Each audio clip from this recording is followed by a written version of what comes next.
Está no ar mais uma edição do programa Caderno Digital.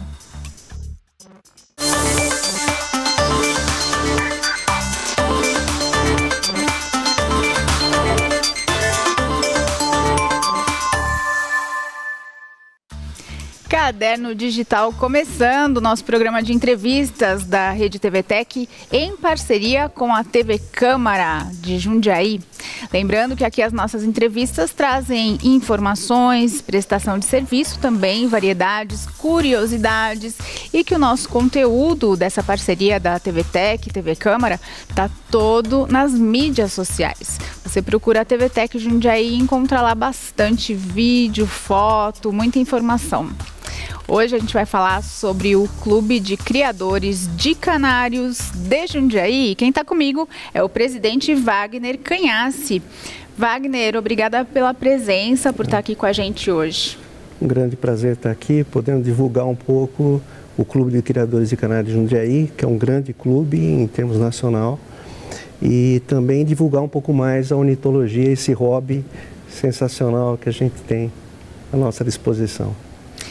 Então, Jundiaí, quer dizer, não é toda cidade que tem seu clube de criadores de canários, não, né? Jundiaí é uma cidade privilegiada por isso, porque existe bastante esse interesse, essa tradição. Sim, sim, existe. O clube de Jundiaí nasceu em 83, já é um clube bastante antigo, é um clube de muita expressão nacional, né? No último Campeonato Brasileiro de Ornitologia, nós fomos o primeiro colocado em canários de porte e o segundo colocado em canários de cor, né? Basicamente, existem 3 segmentos de canários: canários de cor, canários de porte e canários de canto. Os 2 segmentos mais concorridos, com uma quantidade bastante grande de canários, é o canário de cor e o canário de porte. No Campeonato Brasileiro do ano passado, nós tivemos mais de 20 mil aves inscritas participando desse campeonato. Essas 20 mil de Jundiaí ou no total? Não, total. Brasil. Envolvendo todo o Brasil. Nós temos participantes do Campeonato Brasileiro de norte a sul. Nossa, que interessante. Sim. E aqui de Jundiaí, você tem uma dimensão assim da criação de canários, para a gente ter uma ideia? Não sei se vocês falam por número de animais ou por número de criadores. Nós temos aproximadamente 25 criadores ativos em Jundiaí. E temos uma quantidade bastante significativa de pedido de anilhas. Isso é um quesito muito importante, porque como se trata de aves domésticas, a Federação Ornitológica do Brasil, ela emite as anilhas. Então, essa anilha é um anel que é colocado na pata da ave aos 7 dias de idade. E essa anilha, à medida que a ave vai se desenvolvendo, ela não pode mais ser retirada. Então, ela marca exatamente o ano de nascimento do canário, qual clube aquele criador daquele canário é filiado, né? No caso aqui, Jundiaí, o Clube de Jundiaí, o símbolo do Clube de Jundiaí é CJ, né? O ano de nascimento, o clube, qual o criador, o número do criador dentro do clube. E isso tudo define a identificação, a rastreabilidade daquela ave. É como se fosse aquele microchip que usam nos cães e gatos? Exatamente. Só que o microchip ele é inserido no corpo. Exatamente. Isso é uma anilha. Exatamente, uma anilha colocada no pé da ave, na pata da ave. E isso tudo... A ave, por exemplo, o Clube de Jundiaí, nós vamos participar do Campeonato Brasileiro 2018. Então, nós vamos participar com as aves criadas em 2017. Em 2019, nós vamos participar com as aves que nós vamos criar esse ano. Uma temporada de criação, ela se inicia mais ou menos em agosto e vai até novembro, dezembro, é mais ou menos o período de criação. É durante a primavera e verão. Quando vai ser o campeonato de 2018? 2018 será em Itatiba, nós temos o pavilhão, nós temos 21 mil metros quadrados. O pavilhão pertence à federação? Pertence à Federação Ornitológica do Brasil. Será na segunda semana de julho, né, esse campeonato. E nós temos ali aves de todo o Brasil. Né? O ano passado foram mais de 20 mil aves, esse ano espera-se também aproximadamente essa quantidade de aves. A Federação Ornitológica do Brasil, ela emite todos os anos, em 2017 foram emitidos 720 mil anéis. Isso é o total de toda a necessidade de anéis que a gente tem em termos do Brasil. Então quer dizer que a criação continua forte? Continua forte, apesar de toda a crise, de todos os problemas, mas continua bastante forte. E você estava falando, né, que o canário que é apresentado no campeonato de 2018, ele foi criado em 2017. Sim. Mas aí eu fiquei pensando, eu não entendo de canário e até nem fiquei pesquisando muito antes para eu ter bastante coisa para te perguntar, natural, espontâneo. Quanto tempo vive um canário? Um canário, média, 6 a 7 anos. Então ele só participa uma vez na vida do campeonato? Sim. A partir desse momento ele passa a ser ou uma matriz, ou pais e mães de futuros campeões, ou para uma casa, para cantar, para alegrar uma casa. Olha só, então ele tem só uma chance de ser campeão. Só uma chance de ser campeão. E isso incentiva muito o desenvolvimento genético, que todo criador de canário que participa de um clube filiado à federação e que busca a produção de campeões. Então, um canário são muitas características diferentes, um canário, né? Da cor, muitas vezes um canário de porte, a forma, a plumagem, a elegância, são muitas características que são analisadas nesse canário.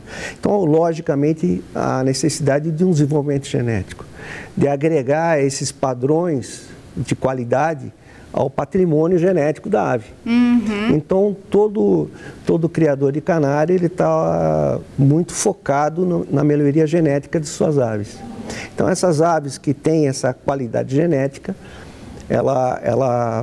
a genética é uma coisa interna, lógico, mas ela tem que colocar essa característica para fora, né? Através da beleza, da coloração da plumagem, ou da forma. E tudo isso é avaliado num campeonato, pelos juízes? Isso, pelos juízes, exatamente. E você também é juiz? Sim, sou juiz da ornitologia, sou da Ordem Brasileira de Juízes de Ornitologia e também sou juiz da Ordem Mundial de Juízes de Ornitologia. E já foi para fora do país fazer campeonato? Sim, já fui julgar em vários países já. Nossa, que interessante, né? É um mundo assim completamente à parte. É um hobby, mas na verdade é muito sério. Sim, é muito sério. Tem muitas... Isso pelo mundo, né? É um hobby muito grande, né? A nível mundial, né? Principalmente a Europa, existem vários campeonatos, torneios na Europa, muito difundido, né? Itália, Alemanha, Espanha.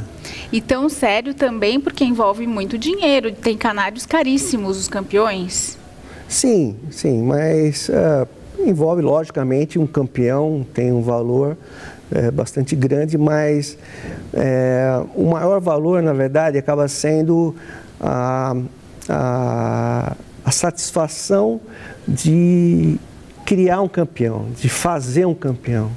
Então, muitas vezes é um trabalho de 20, 25 anos, né, para você conseguir chegar no nível de trabalho genético, né, de polimento genético, né, para conseguir gerar um fenótipo que demonstre uma ave campeã. Né? Mas você não vai escapar de me falar o preço, porque daqui a pouco, depois do intervalo, eu vou te perguntar isso. A gente volta já já.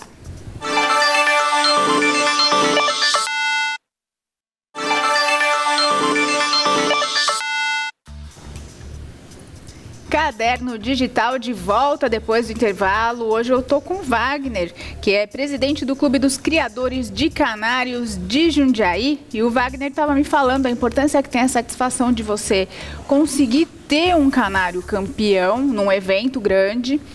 Porém, eu estava perguntando para ele, quanto custa um campeão? Um campeão em reais. Dá para você estimar o valor dessa ave? Sim. Nesse caso, nos canários e animais de maneira geral, uma coisa é preço, outra coisa é valor, né? Então, uma ave campeã, ela pode custar R$500, R$1.000, R$5.000, R$10.000, depende muito. Depende muito da ave, da qualidade da ave, por isso que eu falo que existe uma relação entre custo e valor, né? E, talvez uma ave para mim que tem um valor de R$1.000, para você R$50, né? Porque é uma visão mais técnica, né? Porque tem todo um trabalho que estava por trás da geração desse animal, né? Então, mas existe um comércio dentro desses campeonatos? Por exemplo, você tem uma ave campeã e aí um outro grupo te solicita e você vende? Sim, ou cada um fica com o seu mesmo e não abre mão? A maior parte, cada um fica com o seu, mas é lógico que existe uma parte de comercialização, porque existem sempre criadores novos e criadores de determinadas cores, que logicamente eles acabam querendo comprar a tua ave. Na verdade, o que se deseja é adquirir o teu padrão genético, o patrimônio genético que aquela ave possui. Para eles poderem aproveitar. Exatamente, para poder acontecer uma melhoria genética no seu plantel. Então, isso acontece com bastante frequência. Na verdade, o que acontece são muitas trocas, né? Você cede uma ave para um determinado criador, aquele criador que cria a mesma cor que você, acaba cedendo de volta alguma outra ave. Você está precisando de uma determinada característica, a cor da tua ave está muito boa, mas a plumagem não está tão boa assim, você precisa somar um pouco de qualidade de plumagem. Então, logicamente, você talvez precise da plumagem de um outro criador, de uma outra ave criada por um outro criador, e ele precisa da cor da tua ave. Então, é uma troca de figurinhas. Exatamente, exatamente. Então vamos falar um pouquinho dessas características, que são as duas principais. Sim. Cor e porte. Sim. Tem muita cor de canário? Sim, são mais de 500 cores. Gente, e é avaliado isso no campeonato, a Sim. cor, e tem o padrão certinho daquela determinada cor. Exatamente. Em linhas gerais, né, o canário, ele tem esse nome canário porque ele nasceu nas Ilhas Canárias, na Espanha, né?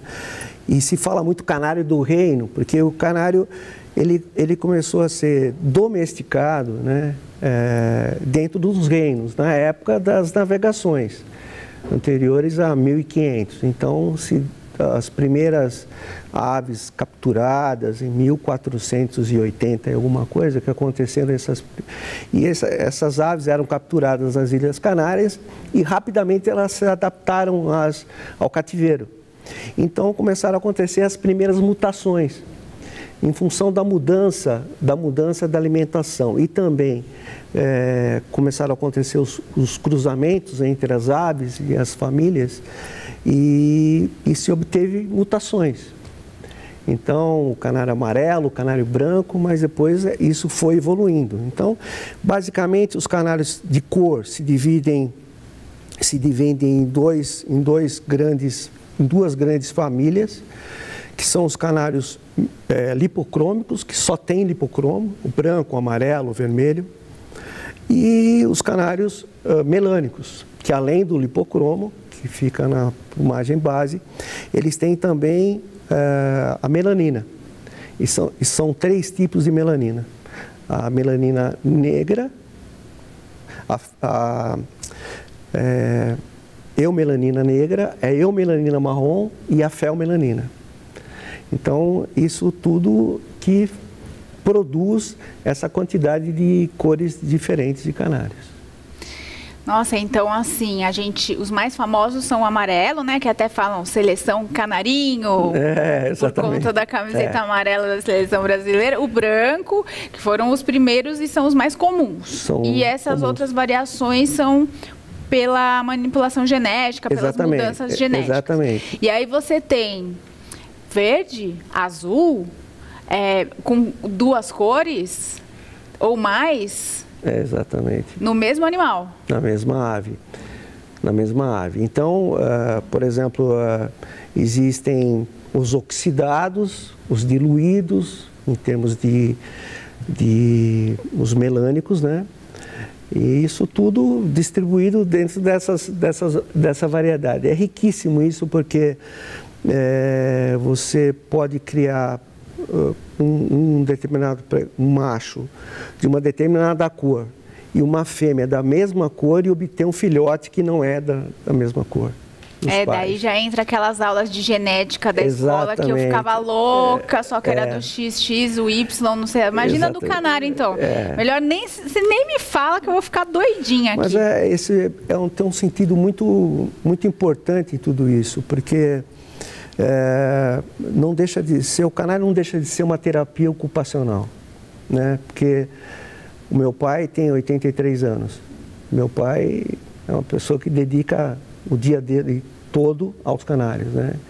E tem uma saúde mental enorme, porque o canário exige atenção, exige dedicação, exige conhecimento, exige raciocínio lógico. Então isso, além de ser uma terapia mental, também passa a ser uma terapia física, né? Porque você precisa sair da cama, precisa levantar, tem que andar, tem que alimentar. Limpar a gaiola. Limpar as gaiolas, exatamente. Então, é um hobby sensacional. E é uma companhia, né? Apesar companhia. De não ser assim, que nem aqueles animais de estimação que ficam grudadinhos em você, mas está ali, pertinho. Exatamente. Né? Quando canta, então... Exatamente. E como você faz esse trabalho de seleção genética, né? Você está sempre focado no futuro, né? Olha, se eu cruzar esse macho com essa fêmea, qual vai ser o produto disso? Então a cabeça está sempre trabalhando. Então, exatamente. Então isso é uma motivação para você viver. Porque Sim. Amanhã você quer saber o resultado daquele cruzamento que você está fazendo hoje.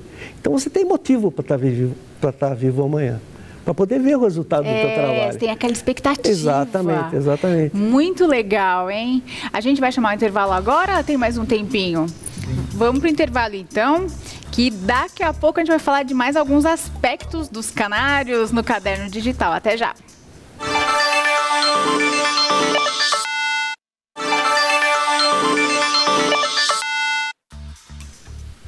Estamos de volta ao terceiro e último bloco do Caderno Digital. Hoje eu estou conversando com o Wagner sobre criação de canários.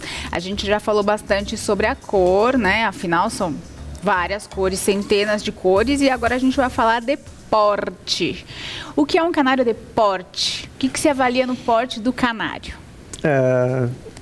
Falando de uma forma bem geral, o canário de porte é um canário onde, através de seleção genética, você gerou uma raça específica com uma determinada forma, com uma determinada plumagem específica também.